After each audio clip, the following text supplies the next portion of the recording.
ಜೈ ಭಾರತ್ ವಂದೇ ಮಾತರಂ. ನಾವು ನೀರಿನಿಂದ ವಿದ್ಯುತ್ ಶಕ್ತಿಯನ್ನು ಪಡೆಯುತ್ತೇವೆ. ಅದೇ ರೀತಿ ಗಾಳಿ ಮುಖಾಂತರ, ಪರಮಾಣು ಮುಖಾಂತರ ವಿದ್ಯುತ್ ಶಕ್ತಿಯನ್ನು ಪಡೆಯುತ್ತೇವೆ. ಜಸ್ಟ್ ಇಮ್ಯಾಜಿನ್ ಮಾಡಿ, ಚಂದ್ರನಿಂದ ನಾವು ವಿದ್ಯುತ್ ಶಕ್ತಿಯನ್ನು ಪಡೆದರೆ ಹೇಗಿರುತ್ತೆ?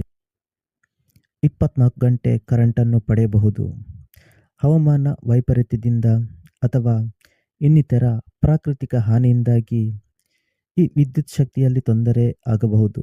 ಆದರೆ ಚಂದ್ರನಿಂದ ಪಡೆಯುವ ವಿದ್ಯುತ್ ಶಕ್ತಿಯಲ್ಲಿ ಯಾವುದೇ ರೀತಿಯ ಅಡಚಣೆ ಇಲ್ಲ. ಸರಾಗವಾಗಿ ವಿದ್ಯುತ್ತನ್ನು ಪಡೆಯಬಹುದು. ಅದೇ ರೀತಿಯ ಪ್ರಯೋಗಕ್ಕೆ ಜಪಾನ್ ಮುಂದಾಗಿದೆ. 2011ರ ಫುಕುಶಿಮಾ ಪರಮಾಣು ದುರಂತದ ನಂತರ ಜಪಾನ್ ಪರ್ಯಾಯ ಇಂಧನದ ಮೂಲಕ ಬಗ್ಗೆ ತೀವ್ರ ಆಸಕ್ತಿ ತೋರಿದಾಗ ಈ ಯೋಜನೆಗೆ ಹೆಚ್ಚು ಚರ್ಚೆಗೆ ಬಂದಿದೆ. ನಾವ್ಯಾಕೆ ಚಂದ್ರನಿಂದ ಡೈರೆಕ್ಟಾಗಿ ವಿದ್ಯುತ್ ಶಕ್ತಿಯನ್ನು ಪಡೆಯಬಾರದು? ಅಕಸ್ಮಾತ್ ಇದರಲ್ಲಿ ಏನಾದರೂ ಜಪಾನ್ ಸಕ್ಸಸ್ ಆದರೆ ಜಪಾನ್ ಇನ್ನಷ್ಟು ಪವರ್ಫುಲ್ ಆಗಲಿದೆ.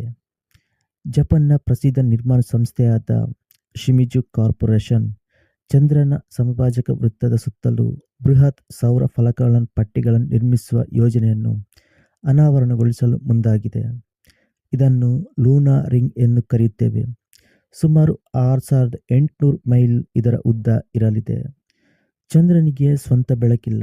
ಸೂರ್ಯನ ಬೆಳಕಿನ ರಿಫ್ಲೆಕ್ಟ್ ಆಗಿ ಚಂದ್ರನಿನ ಬೆಳಕನ್ನು ಭೂಮಿಗೆ ಬೀಳುತ್ತೆ. ಇನ್ನು ಆ ಚಂದಿರ ಸುತ್ತ ಸೋಲಾರ್ ಪ್ಯಾನೆಲ್ ನಿರ್ಮಿಸಿ ಅದರಿಂದ ವಿದ್ಯುತ್ ಶಕ್ತಿ ಪಡೆಯುವುದು. ಯಾವುದೇ ಹವಾಮಾನ ವೈಪರೀತ್ಯ ಉಂಟಾದರೂ, ಪ್ರಾಕೃತಿಕ ವಿಕೋಪ ಉಂಟಾದರೂ ವಿದ್ಯುತ್ ಶಕ್ತಿ ಕಡಿತ ಆಗಲ್ಲ. 24 ಗಂಟೆ 365 ದಿನ ನಿರಂತರವಾಗಿ ವಿದ್ಯುತ್ ಶಕ್ತಿಯನ್ನು ಪಡೆಯಬಹುದು. ಇನ್ನು ಚಂದ್ರನಲ್ಲಿ ವಾತಾವರಣವಿಲ್ಲ, ಮೋಡಗಳಿಲ್ಲ, ಪ್ರಾಕೃತಿಕ ವಿಕೋಪ ಆಗುತ್ತೆ ಎಂಬ ಭಯವೂ ಇಲ್ಲ. ಸೂರ್ಯನ ಬೆಳಕು ಚಂದ್ರನ ನಿರಂತರ ಪಡೆಯುತ್ತದೆ. ಚಂದ್ರನಿಂದ ವಿದ್ಯುತ್ ಶಕ್ತಿ ನಾವು ಪಡೆಯಬಹುದು. ಈ ರೀತಿ ಮಾಡುವುದರಿಂದ 20% ಹೆಚ್ಚಿನ ಶಕ್ತಿಯನ್ನು ಪಡೆಯಬಹುದು.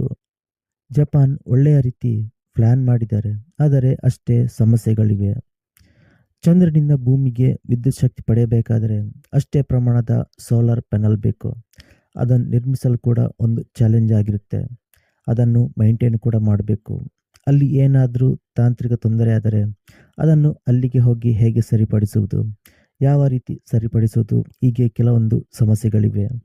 ಇನ್ನು ಅದಕ್ಕೆ ಬೇಕಾಗಿರುವ ತಂತ್ರಜ್ಞಾನ ಬೇಕು, ಆದರೆ ಇದುವರೆಗೆ ಅವರ ಬಳಿ ಇಲ್ಲ. ಅದರ ಬಗ್ಗೆ ಆವಿಷ್ಕಾರ ನಡೆಯಬೇಕು. ಅದನ್ನು ಪಡೆಯಲು ಇನ್ನೂ ಎಷ್ಟು ವರ್ಷ ಬೇಕಾಗುತ್ತದೆ ಎಂಬುದು ಗೊತ್ತಿಲ್ಲ. ಯೋಜನೆಗೆ ದೊಡ್ಡ ಮಟ್ಟದ ಹಣದ ಅವಶ್ಯಕತೆ ಇದೆ. ಎಷ್ಟು ಲಕ್ಷ ಕೋಟಿ ಖರ್ಚು ಮಾಡಬೇಕಾಗುತ್ತದೆ ಎಂದು ಹೇಳಕ್ಕಾಗಲ್ಲ. ಪ್ಲಾನ್ ಸಕ್ಸಸ್ ಆದರೆ ಓಕೆ, ಇಲ್ಲದಿದ್ದರೆ ಆ ಕಂಪನಿಗೆ ತುಂಬ ನಷ್ಟ ಅನುಭವಿಸಬೇಕಾಗುತ್ತದೆ.